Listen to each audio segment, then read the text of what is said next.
Welcome to the second installment of Behind the Dust, your exclusive look inside the spectacular South African Rally Raid Championship. This time, we look at the 2023 TGRSA 1000 Desert Race and meet some of the sport's fastest drivers, Henk Vlaardegem and the two Woolridge brothers, Lance and Gareth.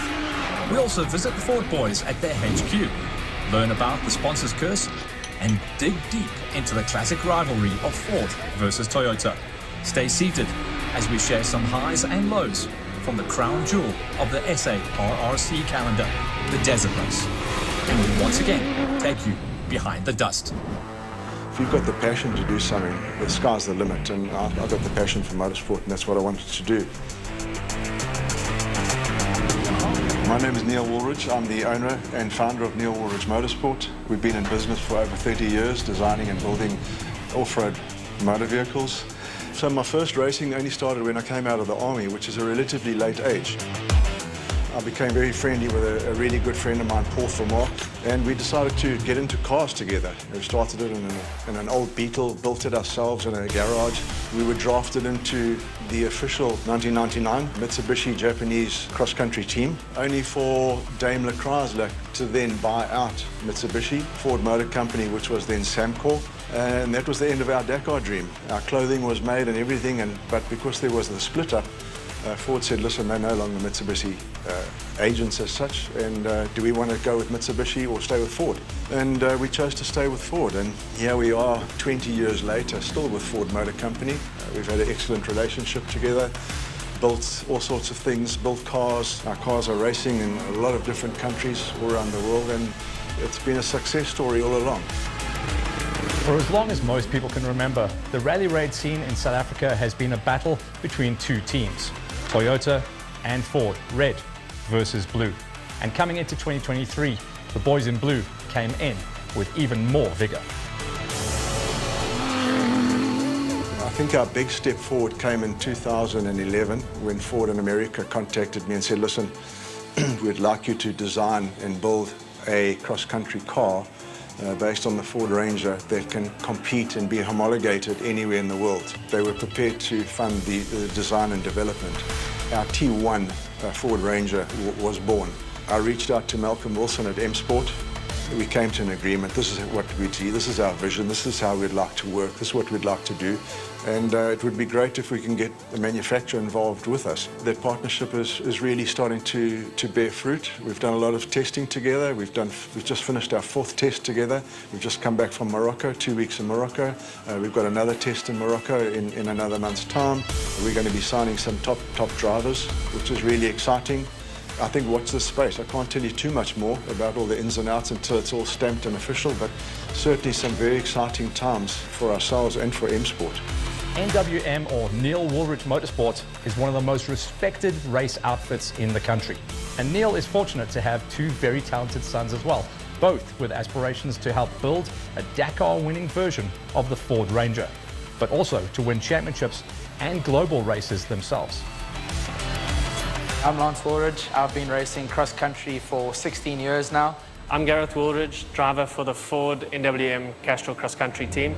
Two very different characters. Been racing in the premier class of South African motorsports since 2013. I've been driving for Ford now for 8 years. Both quite calculated in some ways. I'm very fortunate to say I've got a lot of experience under my belt. Both hot-headed in different times and places. I won the KZN Regional Championship. And I won the Natal Championship 2 years in a row. If someone had to ask me which one is quicker, I don't think I could really answer that question, to be honest, because on their day, they're both very, very quick.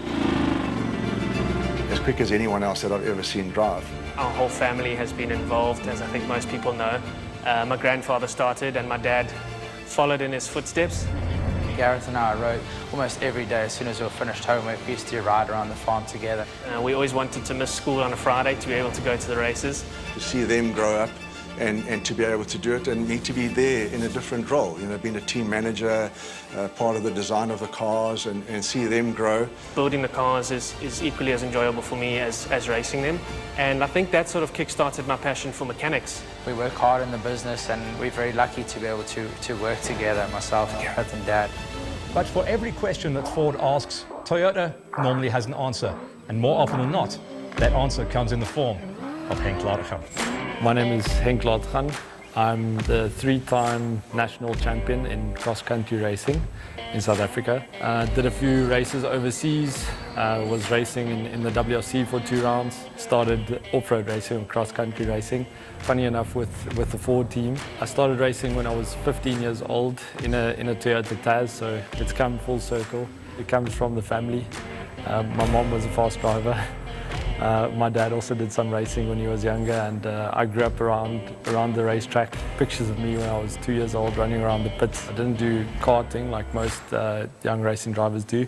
I only started when I was 15 years old, but then jumped straight into a rally car and onto gravel roads. So in the beginning you always think you're quick, and then the next year you learn something new and you can go a bit faster for longer. And I've seen quite a few things, crashed a few cars. In the beginning it was a little bit over the limit, I'd say. Before I was 25, I think I rolled 10 cars. One is going slowly and building it up, and it takes a lot of years, and the other way is going flat out. It costs a bit more, but you usually get there in a shorter time. The idea was that we would go to Dakar, and Glenn actually introduced me to Brett.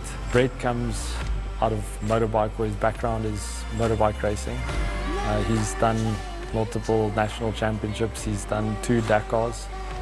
Finished both, and the second one he finished second in the Malamoto class, so he's got good experience, good pace. He knows what it takes to go fast, to finish a Dakar and to finish these really tough events. He's actually the perfect partner in the car.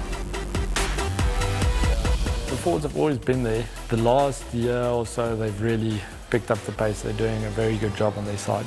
They have some fast drivers in the Woolrich brothers. And they've always been good drivers, and they have a lot of experience in cross-country racing. In episode 1 of Behind the Dust, we got to know Johan de Bruyn, a fast privateer who campaigns in the Class T1s. De Bruyn himself has had an interesting season, with a win on the opening round, but a somewhat disappointing result at round 2. The season kicked off with round 1 at Molelaan. It was an exceptional race, very tough.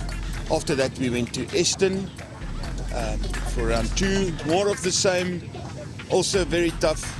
But the difference now is we're at round 3 at the Kalahari Desert in Botswana, and this is the real one. I mean, this is a marathon stage or a marathon race, and it's a tough one. The sand, the trees, I mean, you're just banging trees off all the way, and it's long. It's a long race. You go out for 3 days, and the race isn't won in day 1. When it comes to rally raid racing in South Africa, there is none bigger than the Desert Race. Over the years, the race has been run in various parts of South Africa, but for the bulk of its existence, we've gone across the border and raced in Botswana.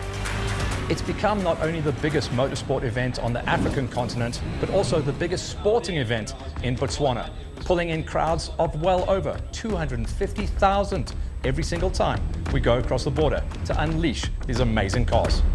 Where the normal rally raid events cover a distance of 400 kilometers, for the Gnarly Desert, it's 1,000 kilometers of tough, testing terrain, and that's run over a 3-day format. So if you ask any of the drivers out there which event they want to win on the season, it's always the desert.